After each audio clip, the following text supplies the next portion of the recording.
Andrea de la Vega, suscríbete. La peregrinación fantasma. Buenas noches, mi nombre es Marco Antonio y soy originario de Río Verde, en San Luis Potosí. Aquí nací, crecí y vivo actualmente, pero quiero compartirles una experiencia sobrenatural que viví hace algunos años. Yo tengo un gran amigo y me llevo muy bien con él desde que íbamos a la secundaria. Sin embargo, Adrián, muy joven, tuvo que emigrar a los Estados Unidos por cuestiones económicas. Ya se imaginan, aquí en México la vida es más difícil y Adrián se fue un poco antes de terminar la secundaria. Pasaron varios años y justo en el 2018, cuando veníamos de trabajar con mi hermano, vi que mi amigo Adrián había regresado. Iba caminando, así que le dije a mi hermano: Párate. Creo que aquel canijo es Adrián, mi amigo de la secundaria, el que se fue al gabacho. Mi hermano detuvo la camioneta y cuando le hablé, pude confirmar que sí era mi amigo Adrián. Nos saludó muy contento, pues como ya les había comentado, siempre nos llevamos muy bien, hasta el día que se fue. Esa tarde le echamos un ride hasta su casa y en el camino platicamos de cómo nos había ido. Así que yo le conté que trabajaba y él también nos comentó que en el gabacho le había ido muy bien, pero que me quería pedir un favor. En cuanto me dijo eso, se puso muy serio y yo escuché con atención. ¿Sabes, Marco? Yo antes de irme al gabacho me fui a encomendar a la Virgen de Torrecitas. Le prometí que si me cuidaba de la migra y si luego me ayudaba a encontrar trabajo allá, yo me iba a dejar crecer el cabello todo el tiempo que viviera en Estados Unidos. Y cuando regresara, me cortaría el cabello y se lo llevaría a su santuario caminando. Y como te dije, me fue muy bien. Y ahora la voy a ir a visitar para dejarle mi ofrenda. Y ese es el favor que yo te quería pedir, que me acompañes hasta su templo. De hecho, te digo a ti porque sé que vas cada año, me dijo Adrián. Entonces le contesté que sí lo iba a acompañar, pues en la empresa me iban a dar vacaciones porque ya estaba cerca Semana Santa, pero le aclaré a mi amigo que nos fuéramos antes porque los días santos los quería pasar con mi familia. Para eso, Adrián me dijo que sí, que él estaba de acuerdo. Solo que hay un pequeño problema, le dije. Yo este año que pasó no fui a la peregrinación y la verdad no me siento muy seguro de saber qué veredas y caminos tomar. Pero déjame decirle a Pepe, él fue este año caminando y estoy seguro que sabe mejor el camino. Además, estoy casi seguro que me va a decir que sí. Así que al día siguiente, antes de irme a trabajar, fui a ver a Pepe a su casa para decirle que nos acompañe y enseguida me dijo que sí. Al otro día nos reunimos como habíamos quedado para emprender nuestro recorrido de aproximadamente 12 horas. Pronto, tomamos el taxi que nos llevaría al pueblo de donde saldríamos caminando. Cuando llegamos, empezamos a caminar. Íbamos platicando, echando relajo y Adrián nos platicaba algunas experiencias que vivió en el gabacho. Eso ayudó mucho a que nos sintiéramos muy pesada la noche.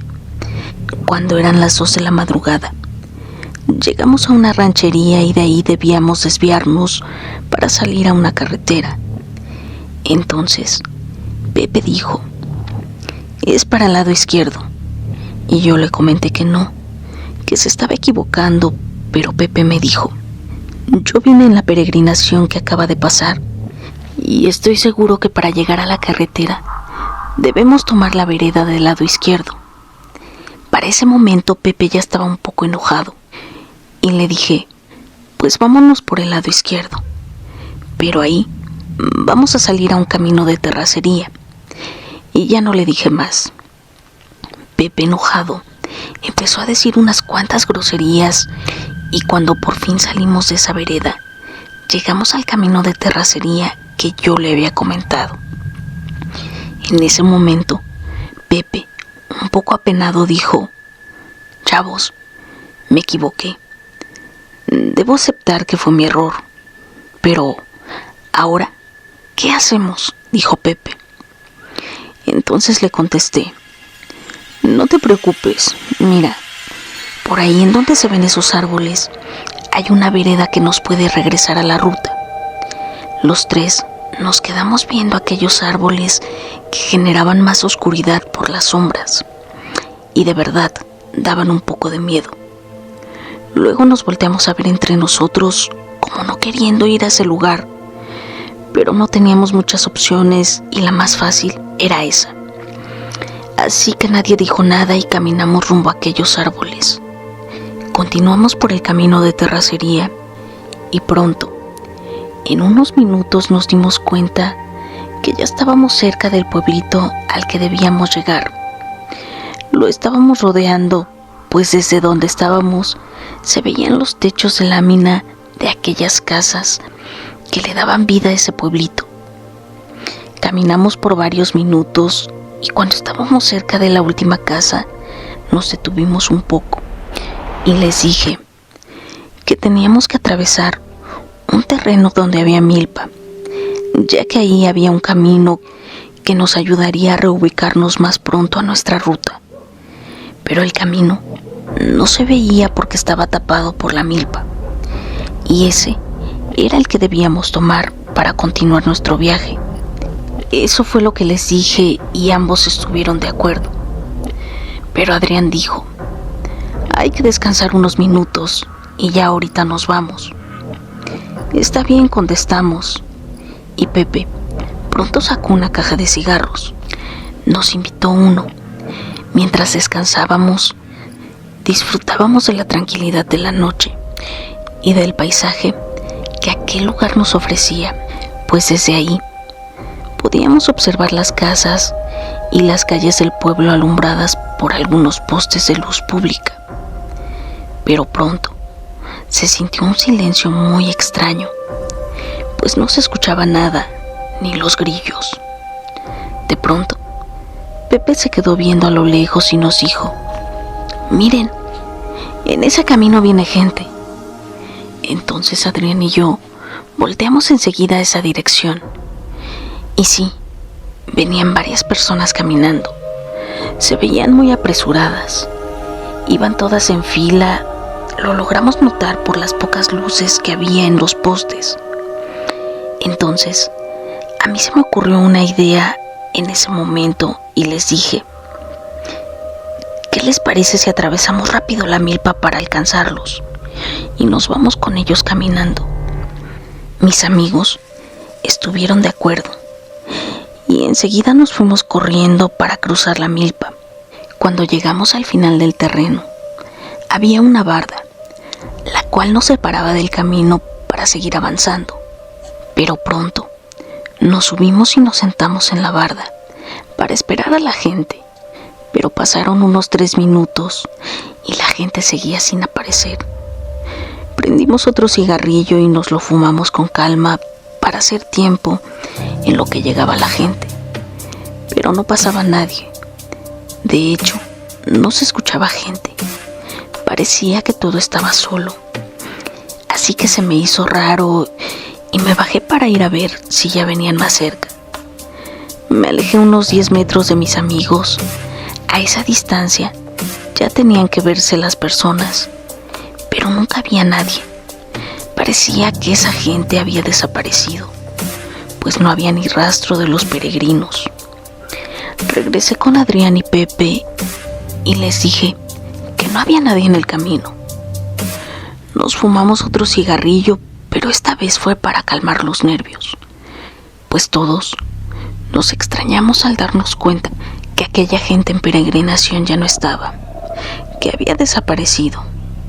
Pero esto era imposible porque era el único camino.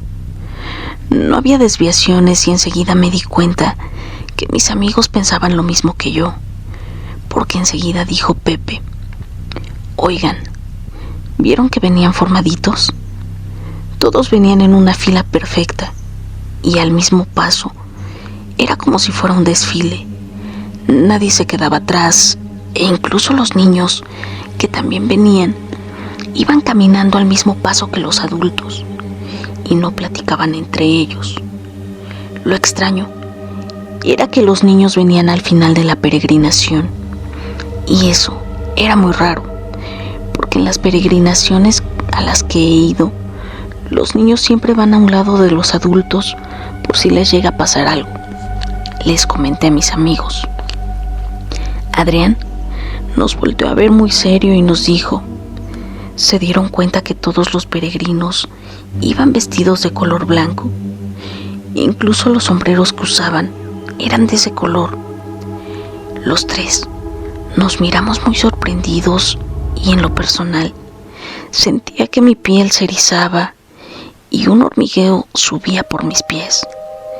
Vi el rostro de mis amigos muy asustados y aterrados. En el fondo, todos sabíamos que lo que habíamos visto en la lejanía del cerro no era algo normal. Entonces, Pepe dijo algo que ninguno de nosotros quería escuchar. Eran ánimas. Eso fue lo que vimos. No eran personas, eran ánimas. Adrián y yo no dijimos nada. De pronto, los perros comenzaron a aullar. Parecía como si alguien les hubiera dado la orden de aullar al mismo tiempo. Y al escuchar los ladridos, me empezó a doler el estómago y sentía mucho miedo. Estoy seguro que no era el único, pues la cara de Pepe y Adrián lo decía todo.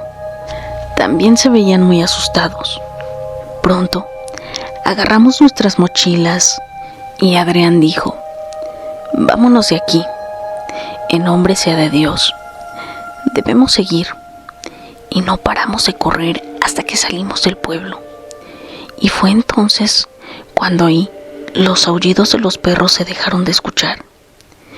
Nosotros seguíamos corriendo en medio del monte y aunque estábamos cansados, no queríamos parar. Lo único que queríamos era llegar lo más rápido posible al siguiente pueblo. Y cuando por fin llegamos, nos dimos cuenta que eran las 4 de la madrugada.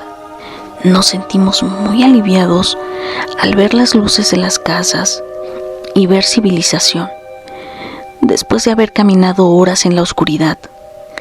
Sin embargo, la tranquilidad nos duró muy poco, pues pronto, una vez más los perros empezaron a aullar, al igual que en el pueblito anterior. Al escuchar eso, mis amigos dijeron: parece que las almas que vimos allá atrás van adelante de nosotros, o quizá nos están persiguiendo, dijo Pepe.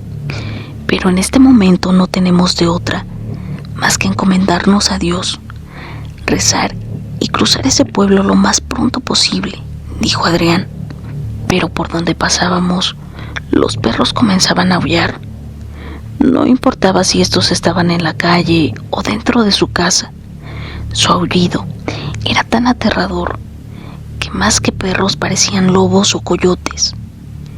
Esos fueron los minutos más aterradores de toda mi vida hasta la fecha. Y no podíamos correr porque los perros podían atacarnos. Así que les dije que camináramos, aunque sí, muy apresuradamente.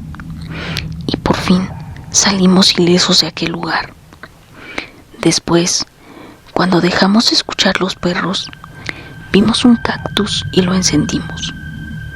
Para ese momento ya eran las 5 de la madrugada y ahí nos dormimos unas horas. Los rayos del sol nos despertaron y continuamos con nuestro camino. Y gracias a Dios y a la Virgencita, logramos cumplir con la promesa de Adrián. Él le entregó la ofrenda a la Virgencita y le agradecimos por habernos cuidado la noche anterior. Después de eso, pedimos un ride a la capital potosina para regresar a casa. Y amigos, quiero comentarles que esta historia es 100% real. La viví en carne propia junto a mis amigos Pepe y Adrián.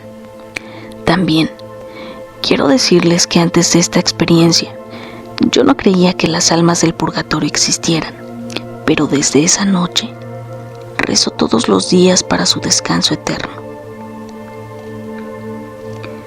No cabe duda que los muertos siempre están entre los vivos Y no importa si es de día o de noche, si los ves o no.